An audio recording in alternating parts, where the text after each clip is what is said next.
at Salvarita Primary School. Leah?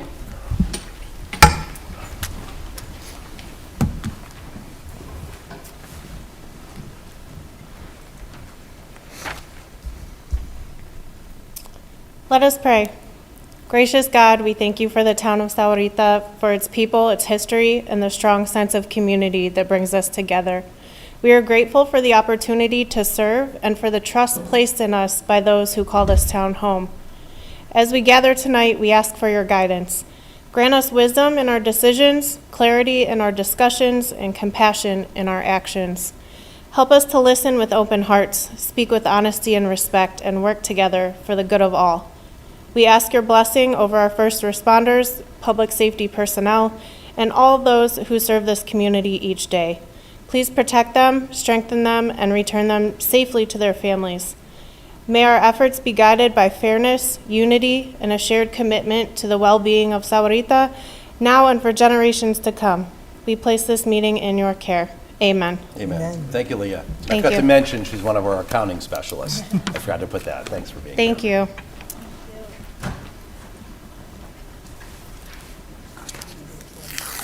Step right up, and whenever you're ready, we're going to follow you.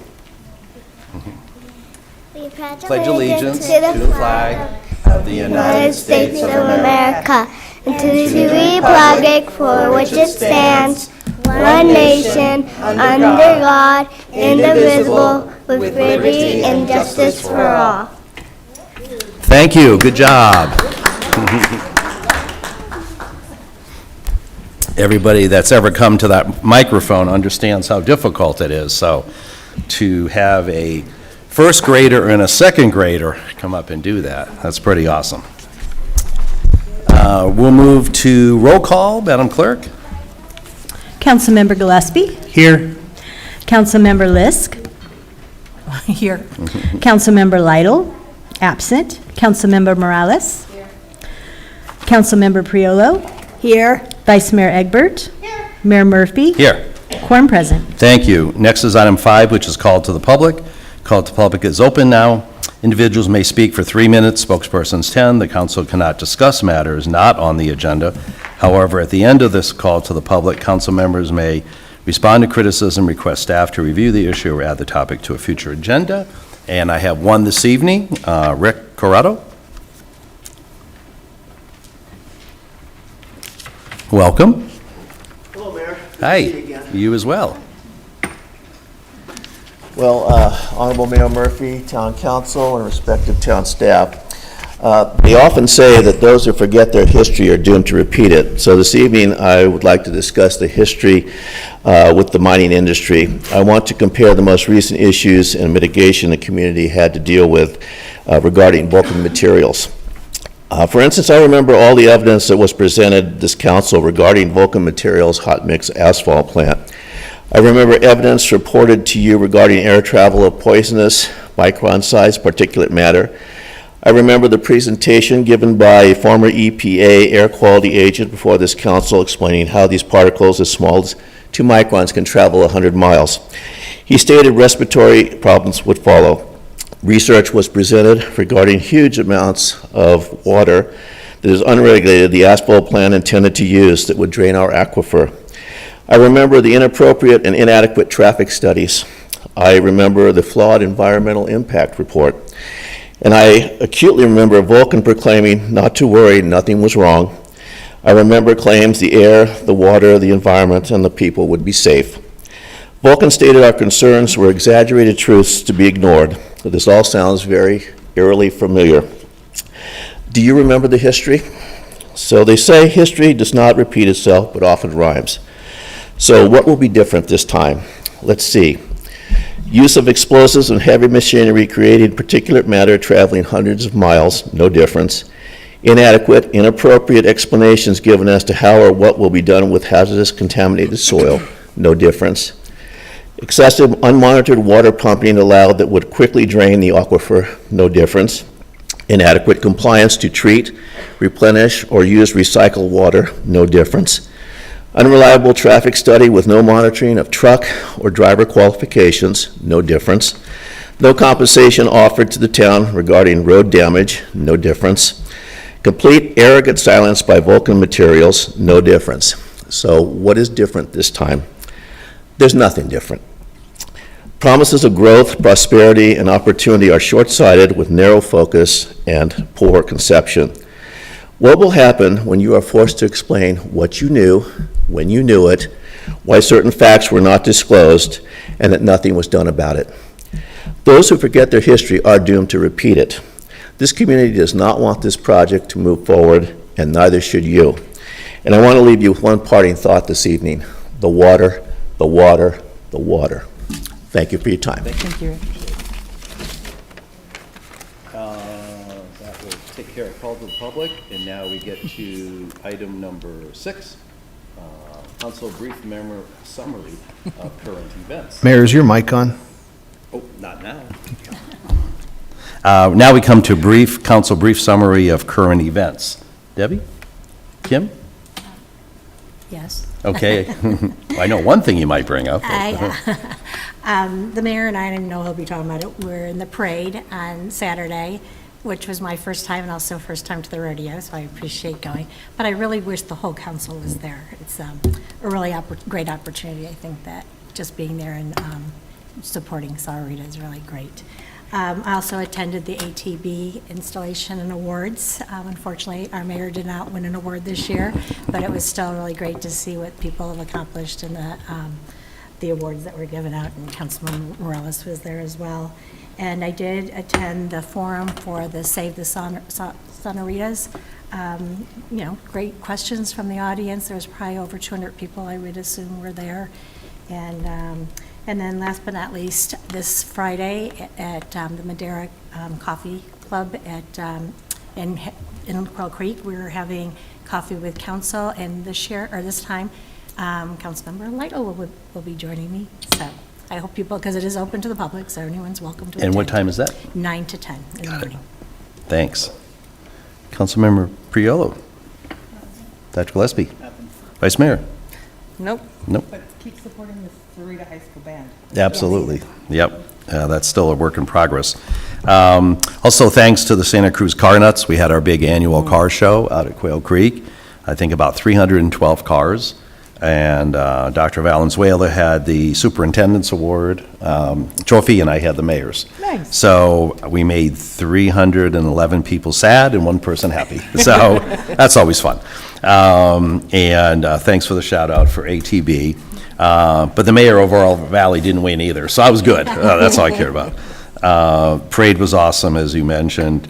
And then also today, the CCIM, which is the organization that has oversight over commercial brokers and such, they had their annual update today, and I found it very interesting. They touched on industrial, retail, and office.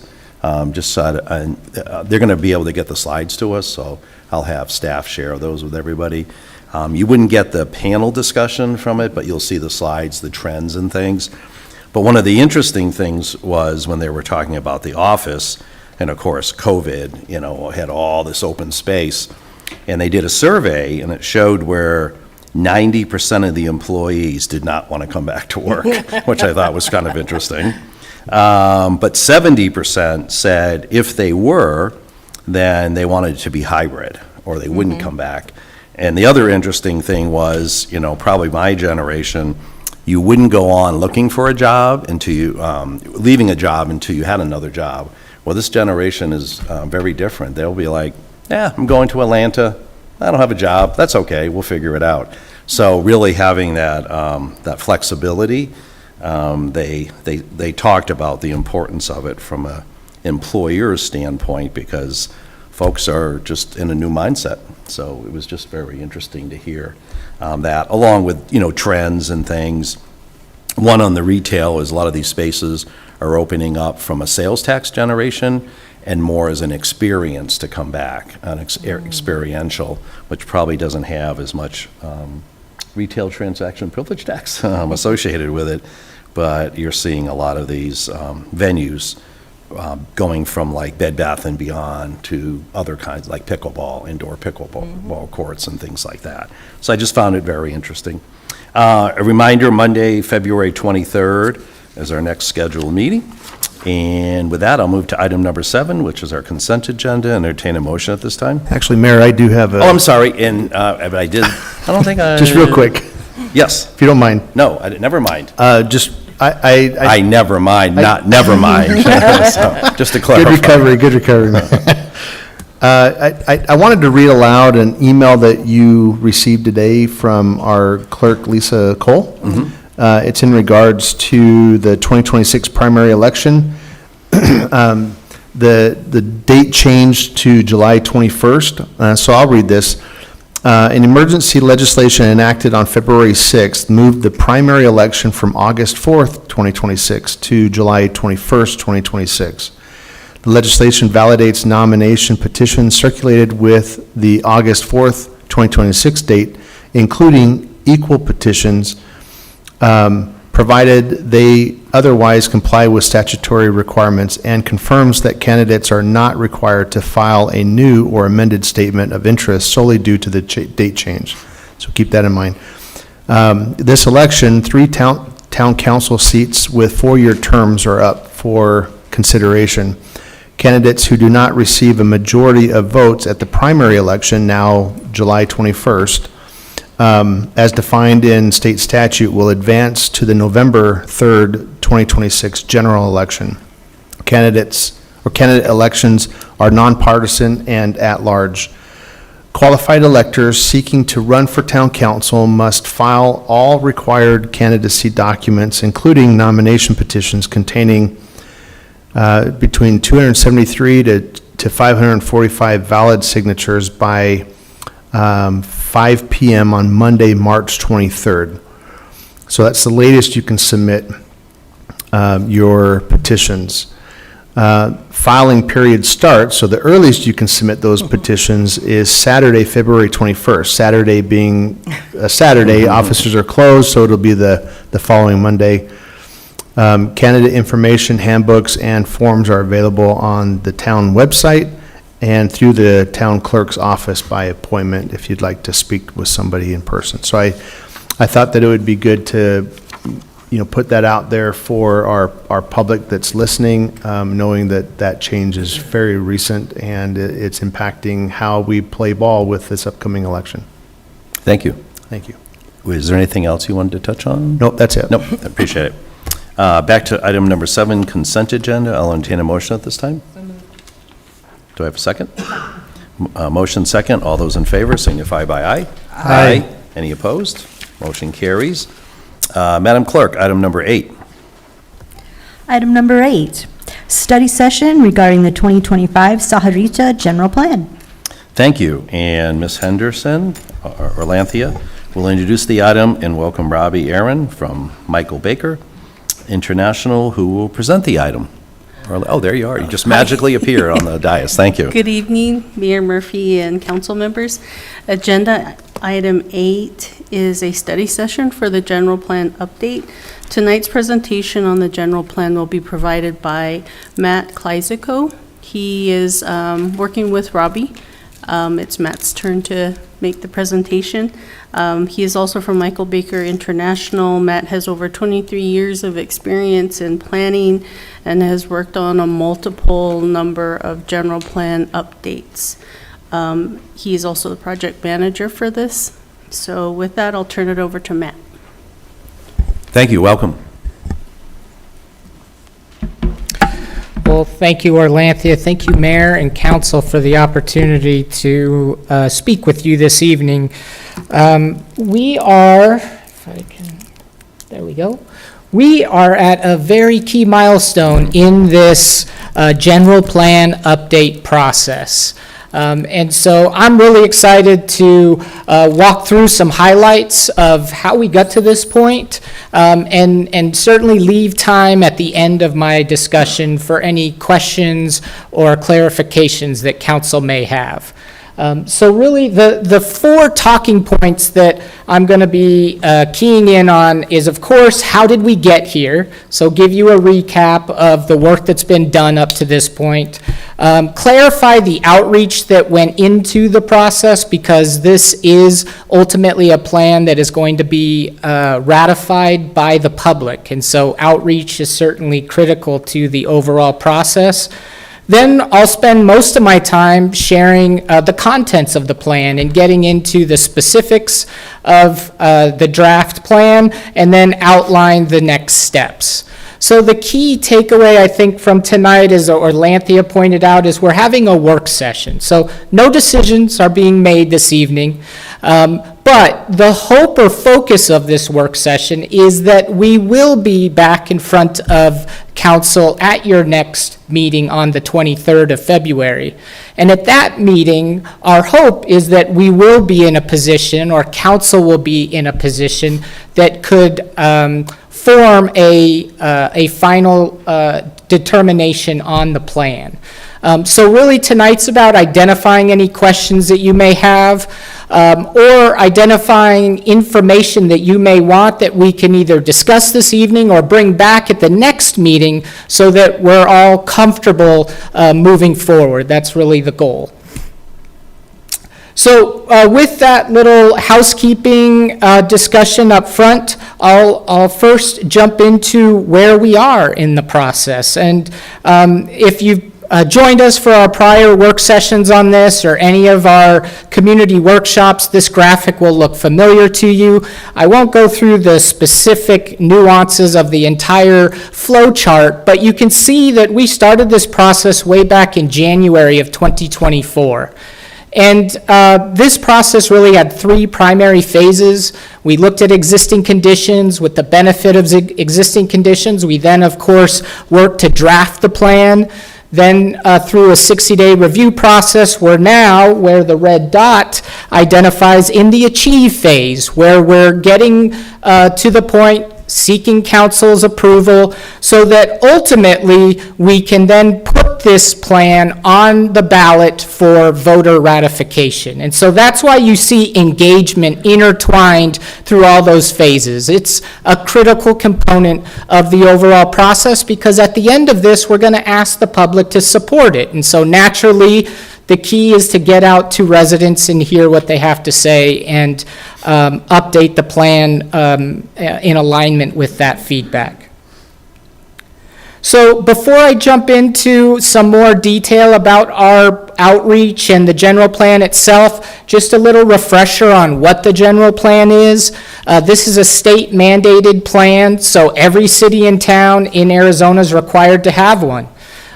Every community is also required to update their general plan every 10 years. So beyond just good practice of getting into your general plan and periodically updating it, it's a state requirement that the town must update the general plan. And that general plan, based off the size or population of the community, must have specific topics, or as state statute calls them, elements that go into the plan. And those required elements are listed on the slide here, but that doesn't limit a community from identifying elective topics that the community may feel, okay, the state doesn't necessarily require this, but we think it's still important to the growth of our community, and therefore we want to include those. And so there's a few examples to the town's credit that were considered in your existing general plan. And so kudos to the town for having a plan that thinks beyond just the minimum requirements. But at the end of the day, what I would emphasize is the whole point of this general plan, and why statute requires it, is because it's a visionary document. It's a policy document to ensure that as council or staff or your planning commissions are making short-term decisions, that they're in alignment with long-term vision of the community. And so that's really what this plan is about. It's not to corner the town into specifics. It's creating that roadmap so that then in near-term time, the town has the required vision to properly vet near-term topics of conversation. So with that reminder about what the goal, or the role, I should say, of the general plan is, it's that policy document. Let's talk a little bit about the outreach that went into this effort. And I won't go through every item. The next few slides is really intended to convey how robust outreach was for this effort. So as you can expect, we used all the tools that we had available to us to get out to the public. We used traditional in-person events like community workshops to inform residents. But now, maybe more so than it has been in the past, we have a lot of competing interests within a community, and residents can't always attend in-person meetings. So we supported traditional outreach with a robust website, with placing project material or community workshop material online, and having exercises that residents did in the meeting also available online. We piggybacked your successful events that the community has. Those are ways that we can interact with residents that may not typically come to public meetings. And so those frequent flyers that come to a lot of meetings are great. We want to hear from them. But those that may not always come to meetings, your successful community events were a great opportunity to inform residents about the planning process and to guide them as to where they can get more information.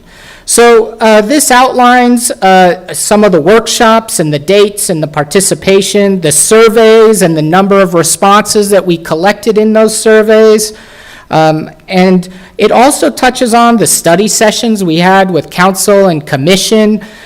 We also extended out a conversation with your Teen Advisory Council that was a great conversation, and they had some fantastic observations and suggestions about thoughts of what the town would need in order to assure that younger generations want to remain in the town and start families and raise their children here in Sahuarita. So beyond just our workshops and surveys, is that we, throughout this process, as you can maybe see in this community survey, we had consistent participation across the surveys that we conducted. And often what we see in a general plan is our first survey will get a high level of participation. And then from there, it starts to kind of trickle off. And so the fact that we had consistent participation, you can see the second survey here on number 9, we had 224 responses. And then we conducted a third survey and had 340 responses. So it's just a confirmation for us that we were keeping residents engaged, they were staying informed in the process, and then ultimately we had our 60-day state mandated period that I'll touch on in the next slide. So in that 60-day review period, that's really a 2-month time frame that state statute says you must put the plan down. As I always say, let it marinate in the community. You share it with adjacent municipalities. You share it with state agencies, whether that be even regional agencies. And then, of course, we share it with the public. And there's 2 months where we collect all of that feedback. And so the 60-day review process for this effort went from October 1st to November 30th. You can see that at the bottom of the screen there, overall, we received 37 responses from residents about comments on the draft plan, and 8 responses from our public agencies that were required per state statute. And so again, that's encouraging for us to see that we had good participation throughout the public outreach, but when we got to the 60-day review, there was not a windfall of comments. And so that tells us that we're tracking in the right direction, but we're always open to suggestions, and so we wanted to explore that feedback that we collected from those 37 responses from residents as well as 8 from public agencies. So this by no means is an exhaustive summary of those comments. We pulled out the key themes for our conversations this evening. And so some of the key themes that came out of that 60-day review period is balancing growth while maintaining that small town feel. It's a challenging balancing act, threading that needle of staying with that small community feel, but bringing in some of the amenities that residents expressed they wanted, and you'll kind of see that in the next slide. So we went in and tried to beef up those policies. So we looked at really buffering in those situations and having policies that acknowledge giving key emphasis on the transitions from when we're looking at possibly transitioning from one land use to the next, so that helps create better relationships as growth happens, and hopefully allowing that small town feel to exist, but recognizing that growth can still occur within that overarching desire. So that's one of the examples of item 2, that while the residents express that small town feel, they're looking for more dining options, local shopping, and employment opportunities. And Mayor, you had that interesting oversight in terms of the Bed Bath & Beyonds transitioning into pickleball. And so that's, I think, along the lines of what residents are recognizing of how can we get some new type of economic development within the community. And so you can see that we worked, your economic development team has gone through efforts to update your strategies in that, and so they helped us update the policies within this plan to really be in lockstep with that strategy document. And so I think it's a really good timing that the general plan is coming and being able to be in alignment with that recent update of that document as well. Water availability and conservation and reuse. That was something that residents referenced frequently. However, we also recognize that the town is not a water provider. And so that was an opportunity to educate residents and make them aware about that nuance. There's kind of conditions within the community about some of the names of the water companies, and residents assuming that must mean that they're part of the town, and that's not the case. And so here we really wanted to recognize, though, that residents still see that as an important component of the community, and thus, because water companies are ultimately administered by the state, and so there's a balance there that the town does not have direct influence in all situations about how they provide their services. There still was some room there. We thought that the town could be a leader in terms of bringing those utilities together and making sure they're communicating with each other and holistically looking at the town, because they're all doing their focused needs for their utility, that the town could be that bonding agent, if you will. And so here we even proposed, and I'm stealing my thunder on number 4, but we proposed as an implementation action that the town could look to develop a water resources plan that actually identifies how that effort would occur. Most communities, if they're a water provider, they'll have a water resources plan, but they'll speak to water in detail.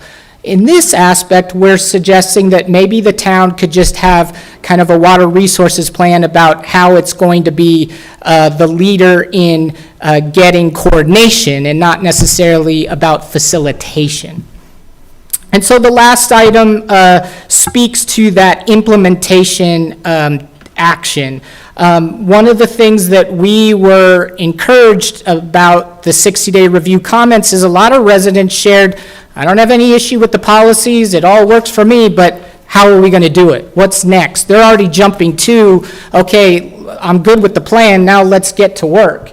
And so we thought, well, that's an opportunity for us to include an implementation matrix. And so statute right now does not require a plan to have an implementation section.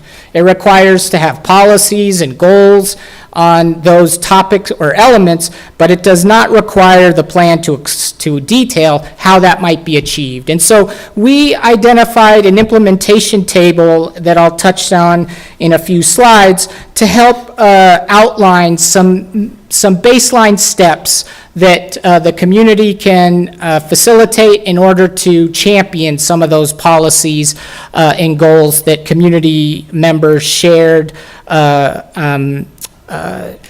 their approval of and wanting more. So those are really the key takeaways of those 37 resident comments and 8 agency comments. Now I wanted to take a little bit of time to just walk council through the document itself.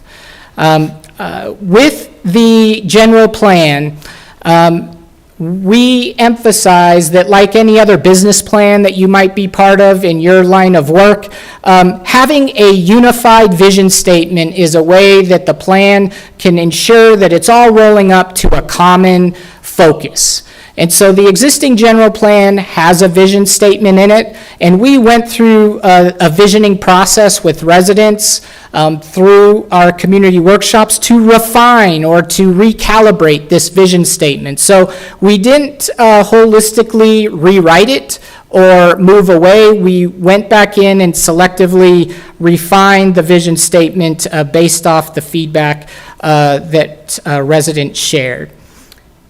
So that vision statement allowed us to also recognize one other aspect that was somewhat a simple change, but I think it helps to really elevate the plan in that the current general plan, based off state statute, is organized around the state mandated elements or topics, and each one of those is a chapter of the plan.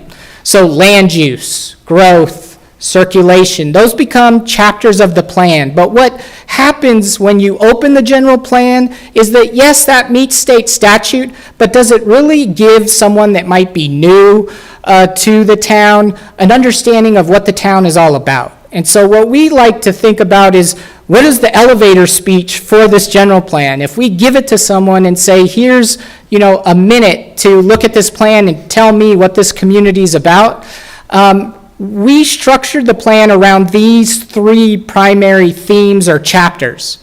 So these primary headings, sustainable growth and connectivity, conserve today to thrive tomorrow, and economic vitality and fiscal stability, tried to pull together all of that feedback on a much more succinct way of conveying what's important to residents of this community, and then nested the required topics or elements under those chapters. So it's really just a subtle change in how the document's organized, but it helps to, again, convey a more unified vision of how this plan is coming together, but still meet state statute in terms of addressing the topics or elements that we must consider.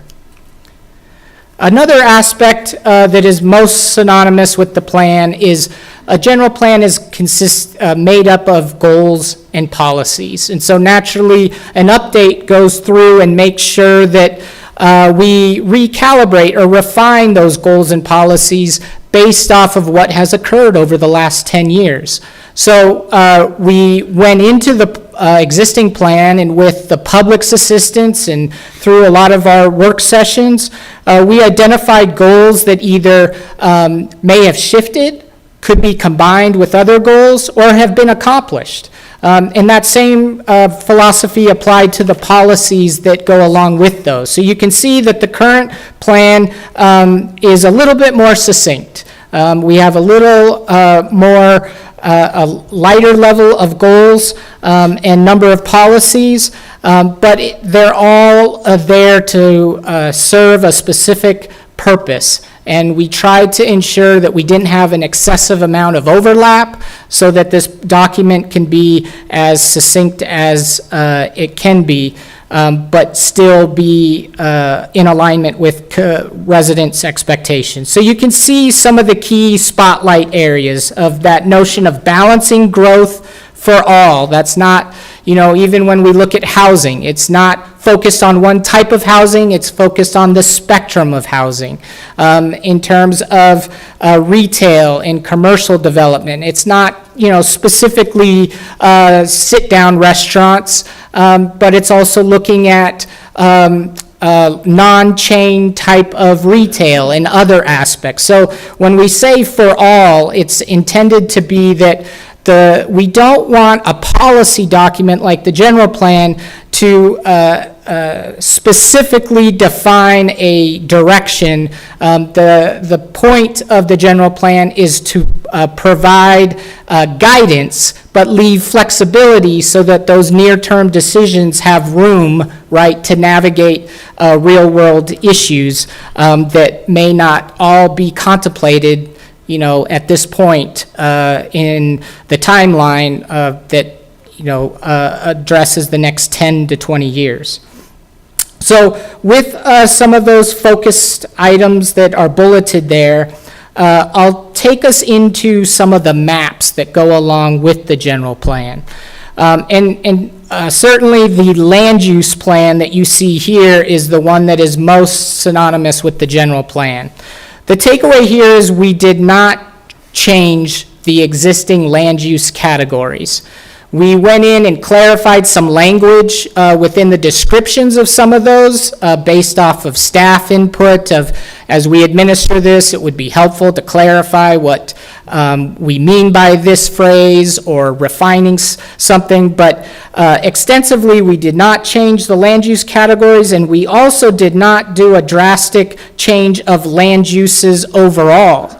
We just went in and I'd like to say recalibrated areas to be in alignment with general plan amendments that may have been approved over the last 10 years, to clarify any areas that needed cleanup, that we can be more specific on the parcel boundaries that the lines should follow, that the previous general plan maybe was a little more fuzzy on. So we strengthened the kind of management of the land use plan, but did not drastically change that. You can also see in this that I would emphasize to remind everybody that the dashed kind of solid color is the municipal limits of the town. But a general plan also must take into account the town's larger planning area or the area that the town may annex to.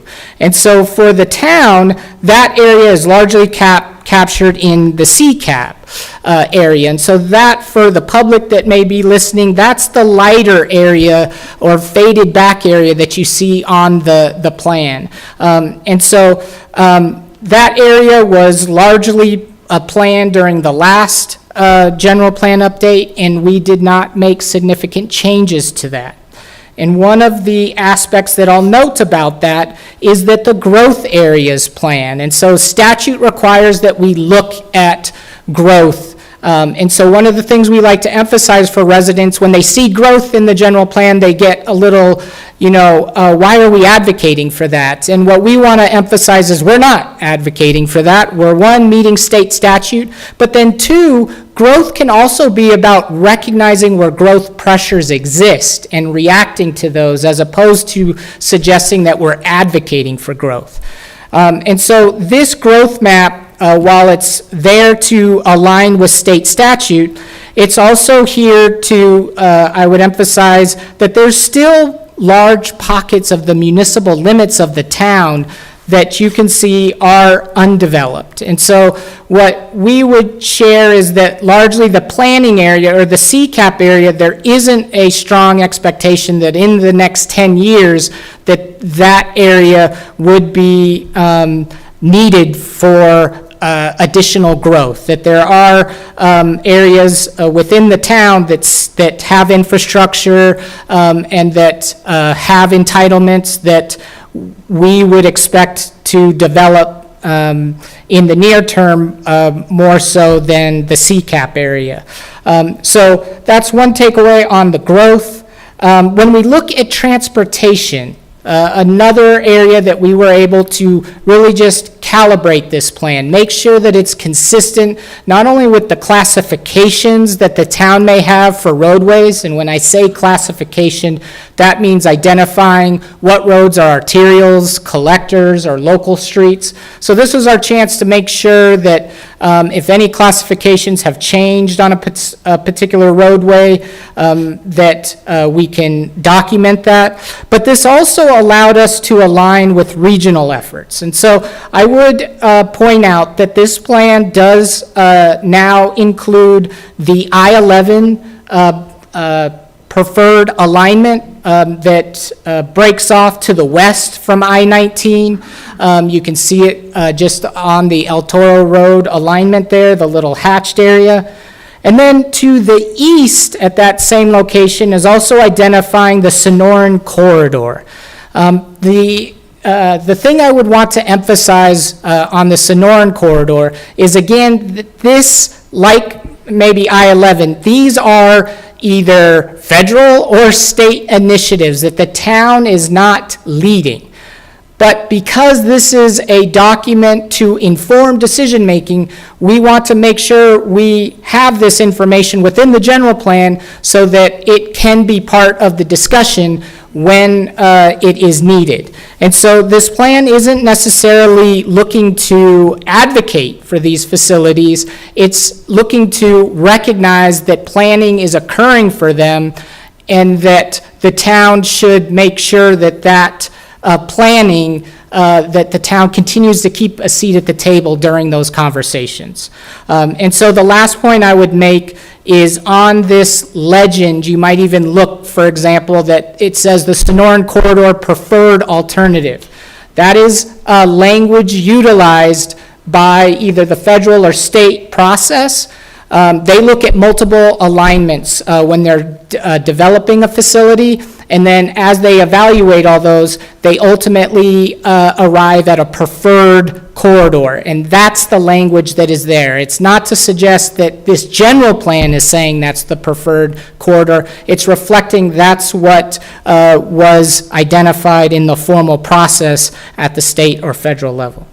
Well, thank you, thank you for pointing that out, because you probably are aware that there's some change of attitude for the council as it exists now, not to have that El Toro alignment on there, so that was really good clarification as the council and time moves forward, right? Because obviously there's no funding for the construction of the Sonoran Corridor, and it's in 3 phases from the east to the west, so I appreciate you bringing that up.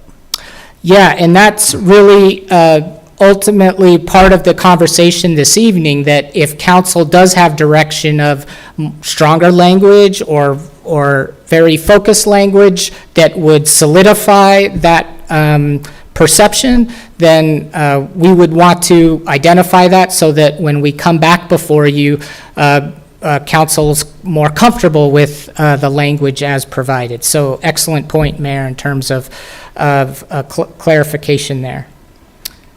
Mayor, I have a Yes. comment on along those same lines. I wonder if there's an opportunity here in the legend itself to, I mean, it's hard on the Sonoran Corridor because it started in what, 2015?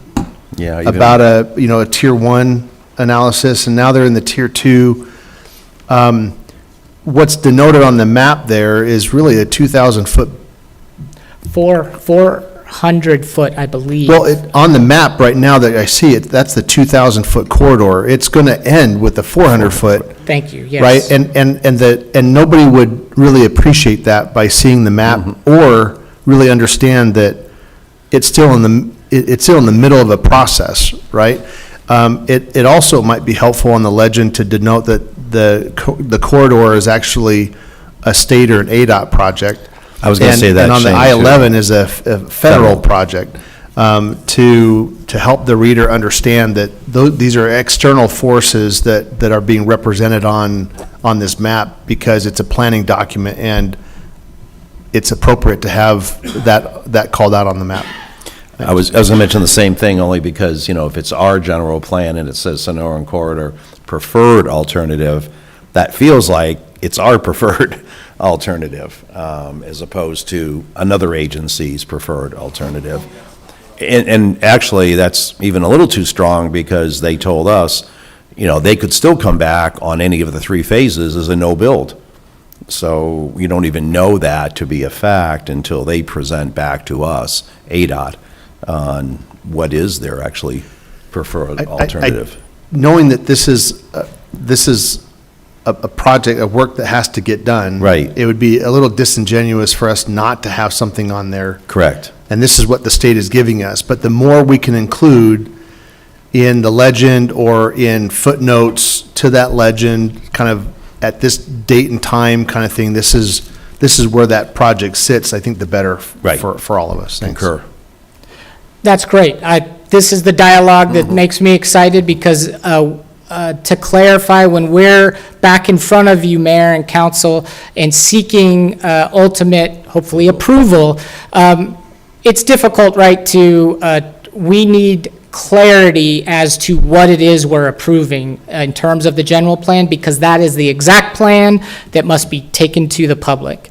And so it's not we want it generally to say this, we have to have the language down. So this will give us an opportunity to craft something, and then when we're back in front of you, then we're at least reacting to something as opposed to trying to write it live in a council meeting. So this guidance, and I just share that of if there's other observations like this, that's exactly what this evening is helpful for, because then we can be more efficient, I guess, in terms of our next meeting, and hopefully focus more on wordsmithing than Right. crafting. Thanks. So we are benefited from a parks and open space standpoint that the town has gone through some more recent updates of its park master planning. And so this, similar to the economic development process, this aligns and gives the town an opportunity that many of your guiding documents will be in alignment when this ultimately is ratified. And so kudos to the town for continuously staying on top of that. And really, this graphic is just to convey that we're making sure that those efforts are memorialized in this plan as well, and that will make all of the documents in better alignment. And so I'll close on this last slide.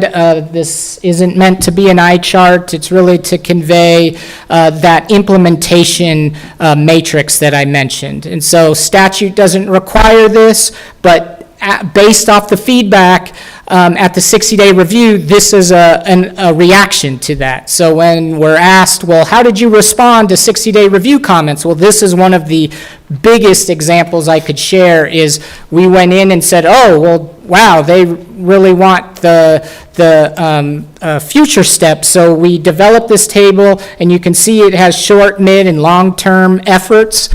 So we tried to recognize that not everything is maybe an immediate effort, or maybe some efforts are a continuous task as opposed to a point in time. But these are just broad items. It's not a blueprint in terms of you must do this in order for this to happen.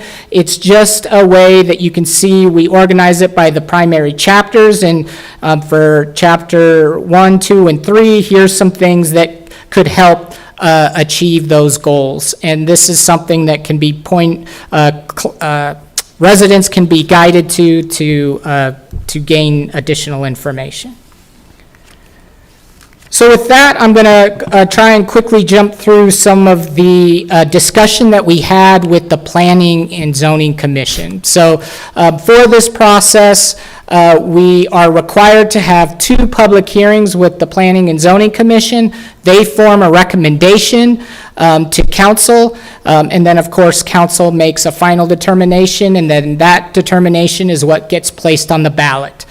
And so just last week, we had 2 hearings with the Planning and Zoning Commission and had a public discussion, and so we wanted to share with you what that discussion was and kind of the responses to that, so that, again, you're have clear line of sight in terms of what conversations have occurred, I should say, at the Planning and Zoning hearings just last week. So in terms of public comments, we did have one asking about how are we addressing water resources and environmental impacts of the Copper World project in the plan. This was kind of a team response in terms of staff, as well as my colleague did respond to this comment, and I'll close on a policy that was crafted to somewhat touch on this. But the key takeaway here is to recognize that this plan is focused on the town.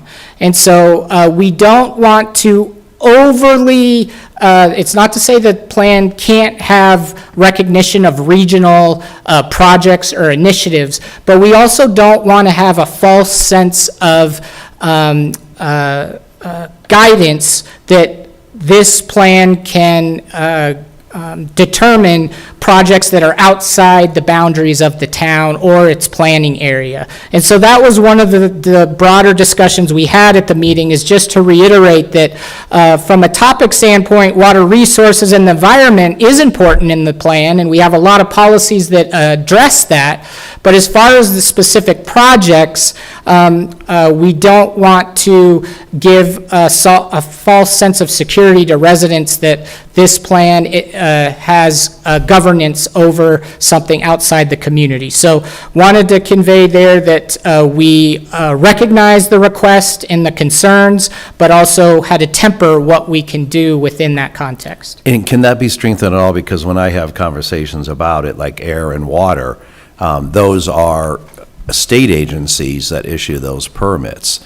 So anything that can be solidified, that if there's questions or issues with it, really the appropriate agency to address those is the state agencies that actually issue those permits.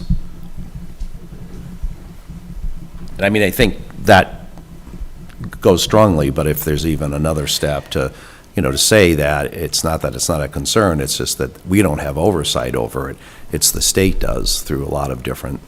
Well said, Mayor. And I think the general organization of the plan, each chapter we try to organize in alignment so that there's kind of this muscle memory as people go through the plan. And so each chapter we have an existing conditions, if you will, discussion to kind of talk about that chapter. And I think, Mayor, that those are the areas where we could get in and provide some of that refined language, whereas the goals and policies can still serve their purpose. But in that upfront kind of tutorial, if you will, we can provide some of that background information that, when needed, could help inform residents if they read the plan, now or 5 years from now. Right, thank you.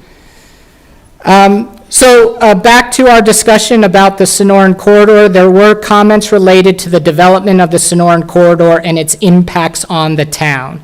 This was brought up in both commission hearings, the first meeting that we had on Monday, as well as the second meeting on Wednesday. And the takeaway is that the comment was they believed or desired the plan to take a stronger stance on opposition to the corridor. And so that kind of those words are shared because, as Mayor, you pointed out, if there are stronger language that the council would like us to incorporate, then we're all ears. In this instance, we wanted to convey that the plan does not take a specific policy standpoint in terms of advocating for the corridor, but the plan does have language that acknowledges if the corridor were to occur, it could present some economic opportunity. Now, if we need to, qualify that with the other maybe perceived negative aspects or things that council would want us to incorporate, again, we would happy to include that so that we're all comfortable with what is ultimately. Yeah, if we could just pause there for a second, because based on how the conversation we had with ADOT, saying that we acknowledge the Sonoran Corridor, I would say I would acknowledge the fact that a bypass of sorts, is needed over time, but does not take a position on the project, which is being led by the state. That feels a little weak to me, from at least that third leg of it, but that's up to my colleagues to weigh in. But that doesn't feel like what I heard at our ADOT presentation. Dr. Gillespie? Mr. Mayor, I'd feel comfortable having stronger language against it, and also with kind of mentioned earlier with the key and identifying this is an ADOT project, Right. This is a federal project. Right. So more stronger More language. stronger. Great. Is that in alignment with the rest of my council? Mr. Mayor, Yes. if there's no other, after everybody has a chance to comment. Councilmember Priolo?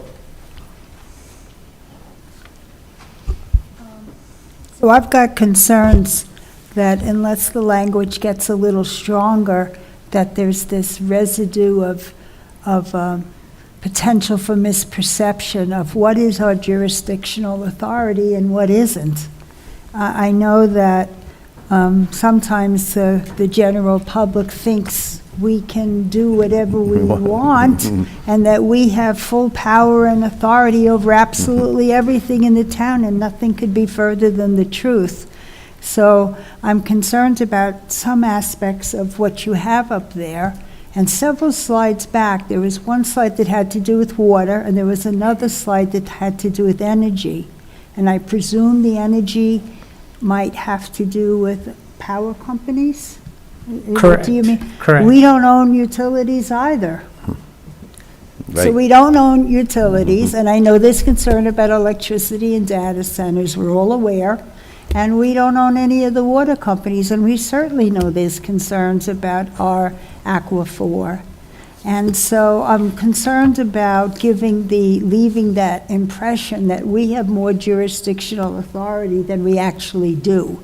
And I think it needs to be clarified what we can have a say in and what is outside of our limit, we have Right. limitations. But we're not shy. If it's within our boundaries, we're not shy. Right. Shane? My recollection of the most recent conversation that we had with ADOT reps on the Sonoran Corridor project was, as a community, we recognize the need for circulation of traffic, responsible planning, circulation of traffic. We just recognize that the steps that were taken 13 years ago, or whatever it was, landed an alignment where there were no homes planned, there was nothing on the map, nothing to indicate that there would be a problem. And it's just it's a product of how long this project has taken to get something on the map. The sooner a line is designated, the better off all agencies involved are going to be able to plan and protect that corridor. So we're what I recall, Mayor, and council members, correct me if I'm wrong, it wasn't a statement against the corridor. It was a statement of it's taking too long, and where it's at right now has too drastic of an impact on our community because it's taken so long. So let's get something on the map different than what it is today, and let's move this project forward, at least to a point where we get a line designated on the map so that we can then act responsibly as planners, whether it's the county or the town or the reservation or whatever. We need to be able to plan and protect, but we can't do that until a line is down. So we want to be players, we want to be partners, we want to be helpful. It's not a not in my backyard kind of message at all. It's let's be responsible in how we get this done, and where it sits right now, at least the western leg of that through our community is not okay right now. So does that Yeah, that convey it captures okay? what I would say. Okay, all right. On there. Mayor, Yes. can I make a suggestion? As a planning document, the general plan is fundamentally a land use planning document Right. that takes into account things like parks and recreation, available utilities, available water, and the fact that it's recognizing the ADOT preferred route, they're short of advocating against for the particular route. As a planning document, it really should focus on planning around if the proposed route becomes, or the preferred route becomes the final route. Right. Then the document should focus on the land use planning that would be around that route and how it impacts future or existing or current and future development, to the extent that, if the route is within that preferred, if the road is in that preferred route, then there are areas that are undeveloped that would probably be more, from a planning perspective, commercial, industrial, as appropriate, adjacent to a freeway or a four-lane highway, but also acknowledge that that would affect current or existing residential development, both what it removes and what it doesn't remove, but that remains adjacent, so that use that's currently in place, particularly on the far western edge of that route, is really not appropriate land use, for that route. So in other words, you're sort of advocating against it by acknowledging that if this route goes where it's going to go, where the preferred route shows, that what's currently there and what's currently planned really isn't the right kind of use. You follow? So that would be my recommendation, is to talk about it from a planning perspective, that the proposed route does, I think it says, has benefits in terms of maybe some economic development, but also that it has detriment in the sense that what's currently planned for much of the route is residential, Right. which may need to be rethought as a function of that ADOT preferred route. Right. Does that track for you? It does track. I think it's a very astute way of recognizing both aspects, not only making sure we convey how the town feels, but also recognizing if the facility exists, how that will impact the town. And I think our town attorney has identified a very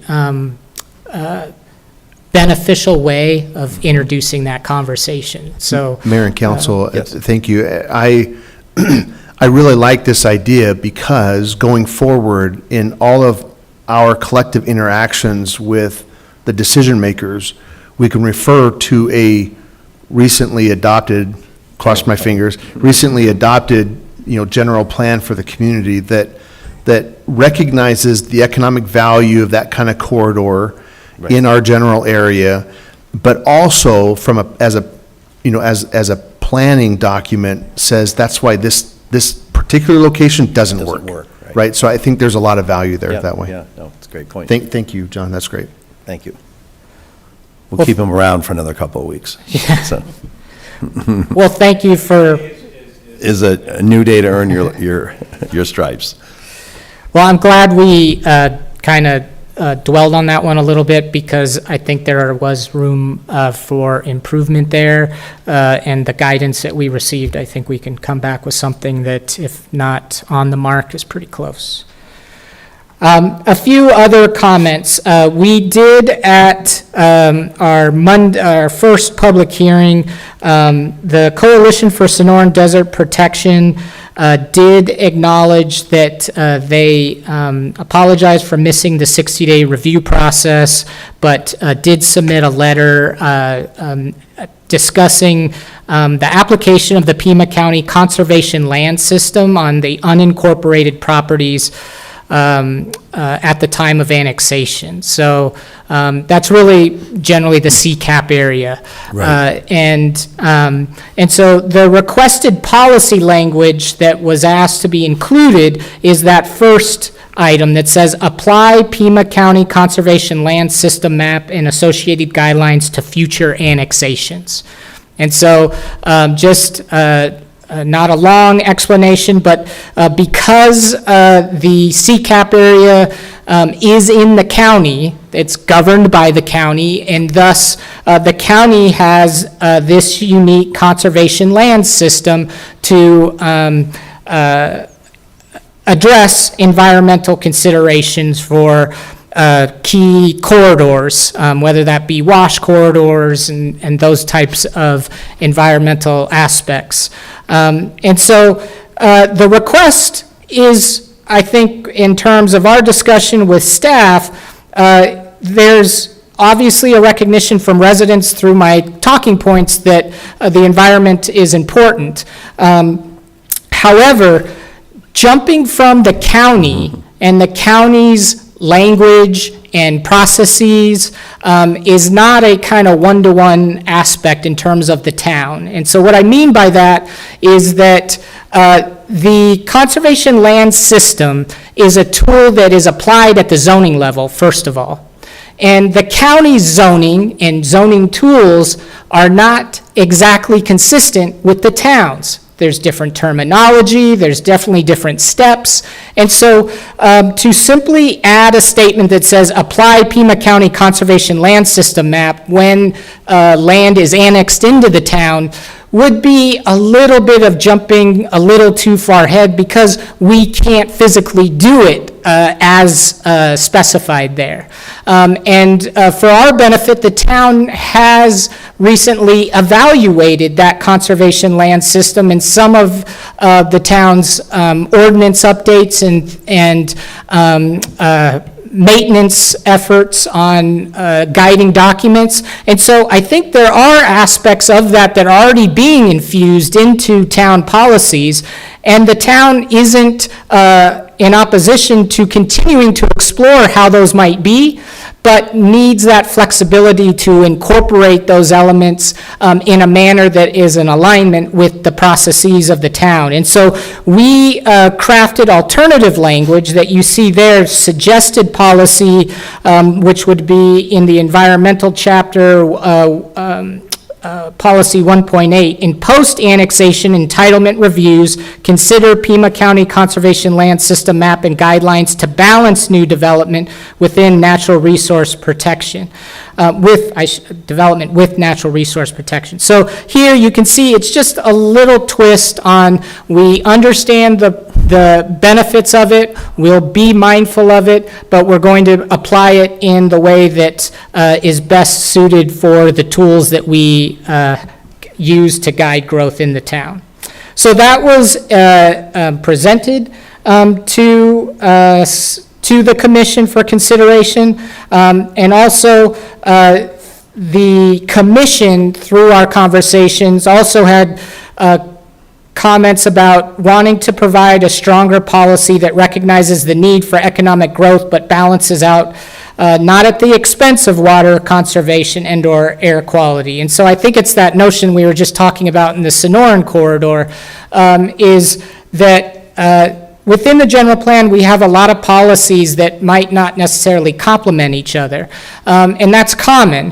What commission wanted is recognizing those conflicts, clarifying statement that makes sure that we're not sacrificing one over the other. And so in the meeting, there was policy language that was suggested to add LU Policy 3.5, promote development that respects our local water resources and air quality by encouraging growth that is balanced with resource conservation and air quality management. So it's just a little nuance of, we kind of say both of those separately, but now putting them together, that yes, we put value on economic growth, but not to sacrifice the environment.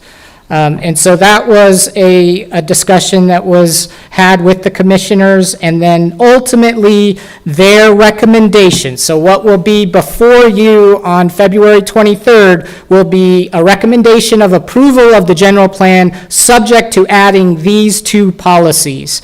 And I won't reread them, that the commission felt that as proposed, that they added to the plan, and thus their motion included these. So that would be what is up for consideration by council. What we would do is bring forward some of the revisions we discussed this evening at our next meeting, and based on what council agrees with those revisions, you would also consider these in making your final motion. Thank you for that. I know I'm certainly much more comfortable with the recommended new policy ENV-18 than the 1.8, than the other one, because that, I don't know enough about that plan that I'd want to wholesale, bring it in, and not knowing what will, develop to the east, right? If it's, I think someone mentioned it, if it's industrial, if it's retail, if it's residential, that's going to be a whole different conversation, right, on how that would look. So considering it, not knowing the future, and I know we want to keep a general plan at more 50,000 feet, than implementation, because we don't know over the next 10 years what that will look like. I'm certainly much more comfortable with that one, as well as the second one, because we do respect it. But it, Councilmember Priolo mentioned it, especially as it comes to air and water. We don't control those types of things, Right. but we do have a conversation of how we weigh in, on those, so creating that balance. So me personally, I'm comfortable with both of those, because it does give us the flexibility, not knowing how these things will develop and what will change. We get these updates on the floodway and the floodplain maps all the time, right? Sure. So a lot of that's out of our control as well, and how it could develop today based on geological maps could be different 5-10 years from now. Mayor and council. Yes. I just wanted to acknowledge the last two slides where we're bringing forward feedback and information or recommendations from the P&Z Commission and those public hearings. It's really hot off the press.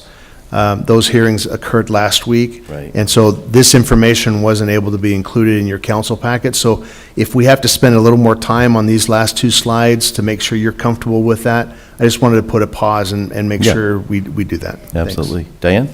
Yeah, I'm not. Microphone? Sorry.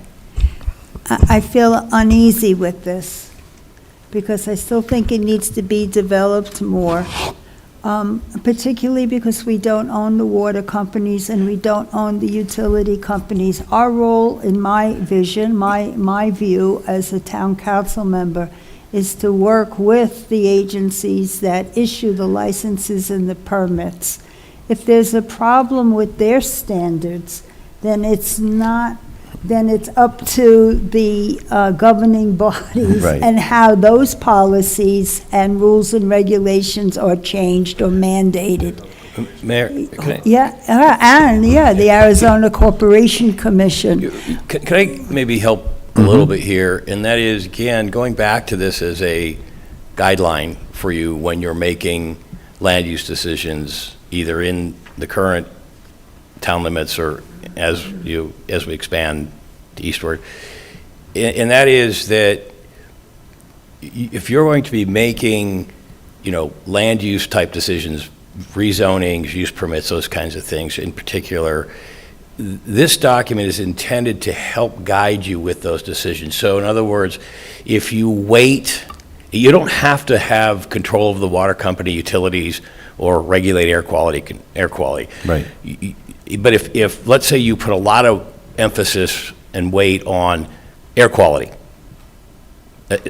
and somebody comes in, and earlier today Vulcan was mentioned, somebody comes in and they want to propose a use that may have an impact on air quality. This document is intended to help guide you to say, even though it's going to bring X jobs or X TPT or whatever other benefits there are, this document is going to help you make those decisions, regardless of whether you're the regulatory agency or whether you own the water company or the utilities.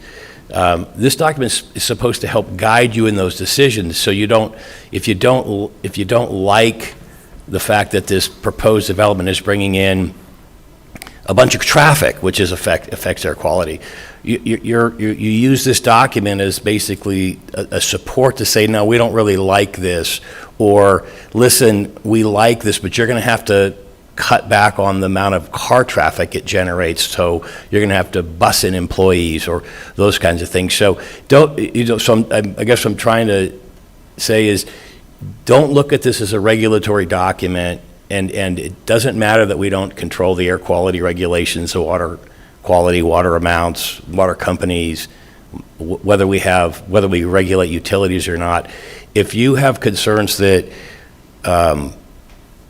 if one of the impacts is let's say, and I'm going a little far afield, let's say it's green energy becomes a real important issue for a council on this general plan or future general plans.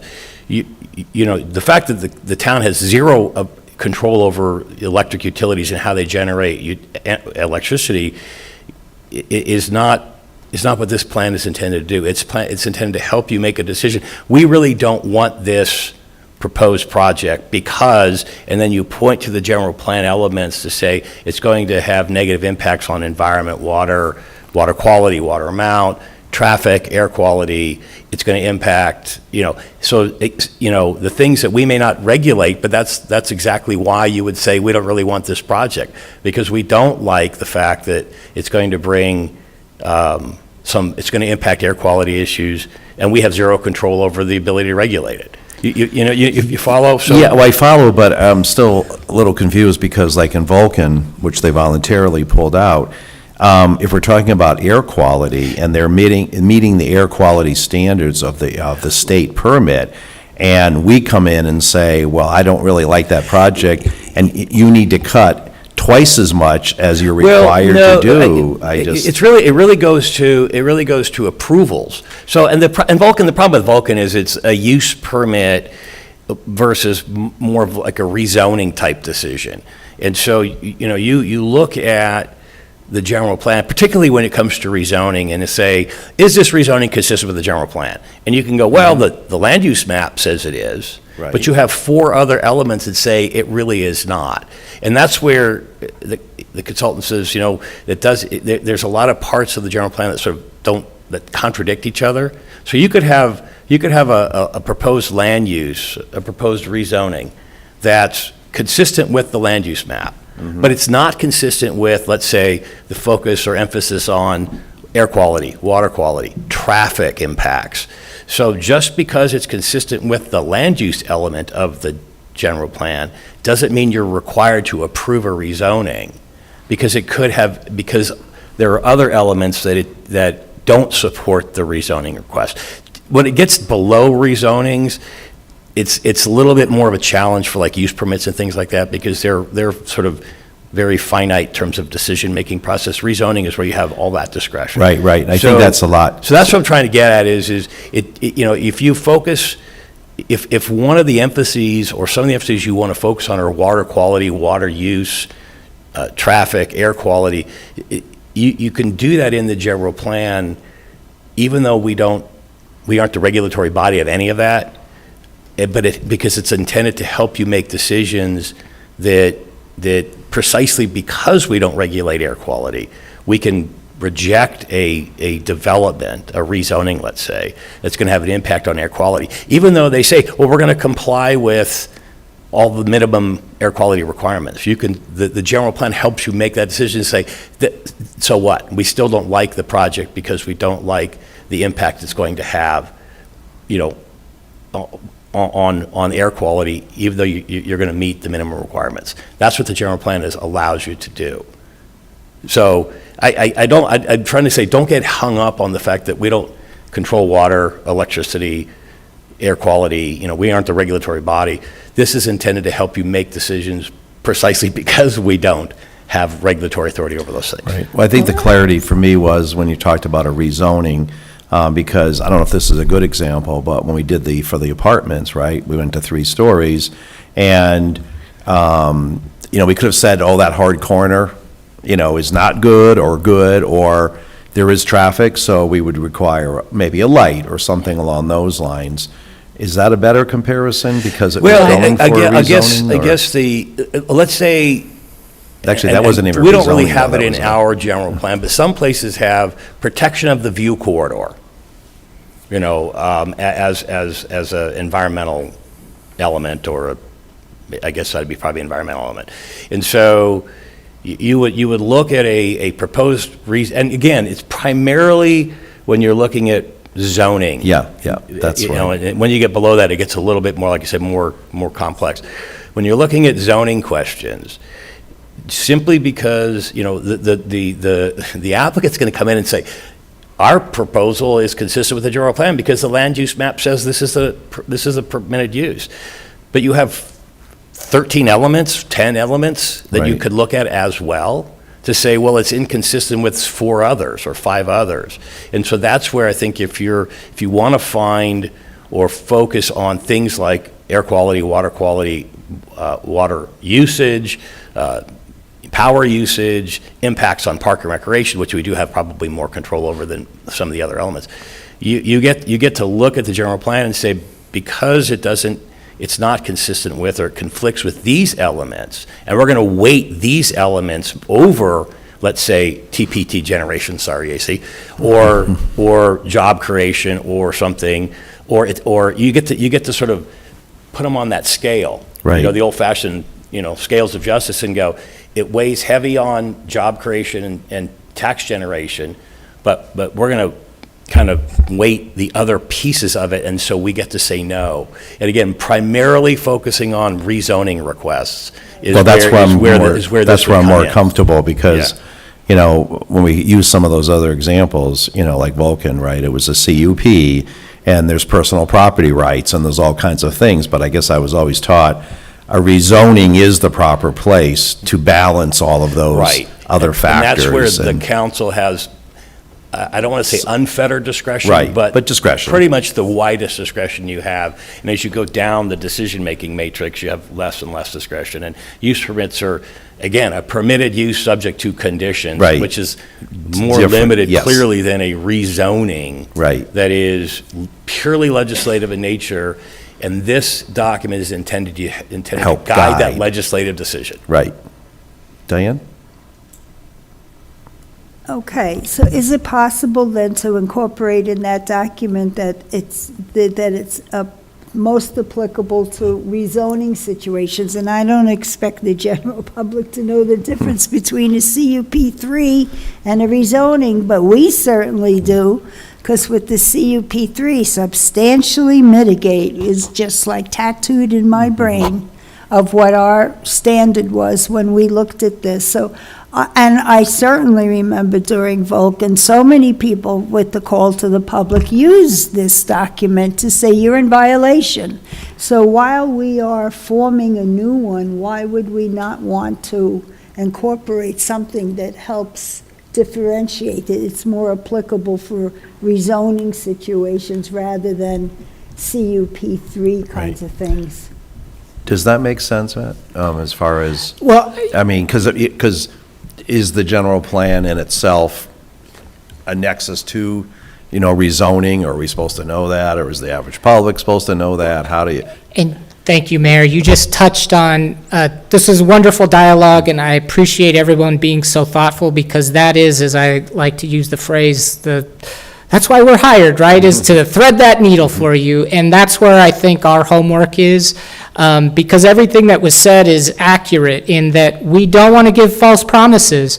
However, the public reads this document and is not always informed to the extent that they can be on a particular topic, and so they may want to see this language even though we can't necessarily completely control it. So there's value in having the language, but wordsmithing it so we don't give a false sense of expectation. And so I think the comments about weighting policies, because again, policies can conflict within the general plan, and the purpose is to allow the flexibility at any point in time to have the conversation to understand what's going to take on more need in the community at that given time.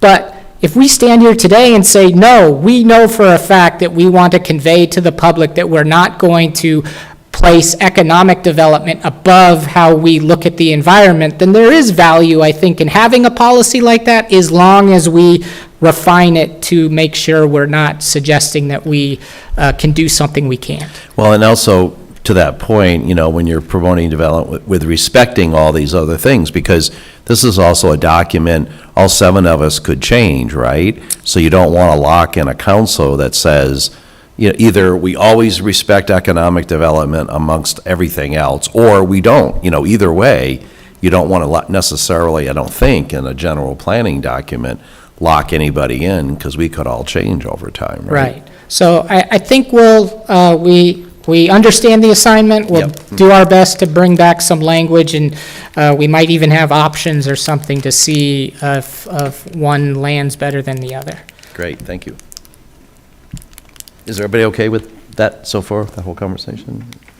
Waiting to see what you bring back? Yeah, that's, me too. Think of Sears, good, better, best. Something There you along go. those lines. Well, so I'll just close, already went through the Planning and Zoning Commission hearings, so naturally, we're here on the 9th with our work session, but be back before council on February 23rd. What I would emphasize is the note that was shared by our town manager in terms of the primary election being moved to July instead of August. Correct. And so there is a state mandate in terms of the general plan. I'm not sure, given this emergency clause, how it aligns up, but statutorily, we must have this plan adopted by council 120 days before the August date. Now that it's moved up a little, the good thing is we're still 120 days out with that February 23rd date. We would love to hold that date. There's a small little window that if we can't come to some conclusion on the 23rd, That means we all have to come back, so just keep that in mind. Yes. So we really want to be motivated on February 23rd to fix that. Well said, Mayor. So with that, I'll end my presentation and seek any final comments. Thank you. Yes, go ahead. I was curious, the number of responses that we got through all the endeavors over these long months, are they statistically significant that that's an appropriate number of responses when a town does a general plan? Was there enough meat on the bone? That's a great way of putting it. They were statistically significant, but not a scientifically administered survey. So when, if we wanted to administer a robust survey, then you may recognize in some of your own line of work that you would look at certain areas of the community, certain demographics of the community, and make sure you're pulling from all of those. This process just opened it to the public, and those who would participate, participated. So the responses, we always would love to have them higher. But in terms of the level of responses that we received, it was higher than communities that we work in that are 3 times the size of the town. Again, everyone will look at that and go, wow, that's not a lot. But it's just, there's a lot of competing, initiatives in not only just from a town perspective, but anyone's life and what their interests are. And so to get someone to comment and review the plan is sometimes challenging, but we had some great touch points at your public events. So those are our opportunities that even if we didn't get a survey, we at least were able to have those conversations with residents, and they could remember, hopefully, when they see this on a ballot of, oh, I was at Stars and Stripes, and I remember talking to them about it, and so, okay, wow, it looks like they went through a process, and hopefully that will encourage them to be supportive. Yeah, and I always think that, we're a big community of transplant, folks from other states, and I never heard about a general plan. Even if you go back 10 years ago, just the importance of it, what it means, what it doesn't mean. So I like the fact that we did go to our community events. I know it's not scientifically, accurate sampling, but it is the biggest turnout, Stars and Stripes and Right. Fiesta Saurita, those kinds of things. You do get lots of bodies there. So, but it's good to know that, we did get a number, more than communities 3 times as large as. Yeah, especially that last survey, as I emphasized, usually we're in the double digits, and we're still triple digits at that point. Right. So that made us a little more comfortable. When we have low, it's a little uneasy because you don't feel like you understand the pulse. Right. But your residents stayed engaged. We had a few residents that really helped us along the way too, and so we're happy with where the plan is, but think with the dialogue this evening, we can get even stronger, and hopefully that's something that the community will support in July. Yep. Well, thanks for all your work with us and to staff and all of the work, because when you're doing these events, right, it's Park and Rec and, others that have the work, the heavy load that goes with it. I would love, Mayor, to reiterate or to support that while we are asked to help with this general plan, especially your planning team has to shepherd a lot of effort on their end in addition to their kind of daily responsibility. So I commend staff for shepherding this. Thank you. And it's been an enjoyable process. Well, it was an ongoing dialogue. Anybody else have any comments? I think we covered most of the things as we went along, which I always enjoy doing. So, thank you. Thank you. Having no more further business for our council, we're adjourned.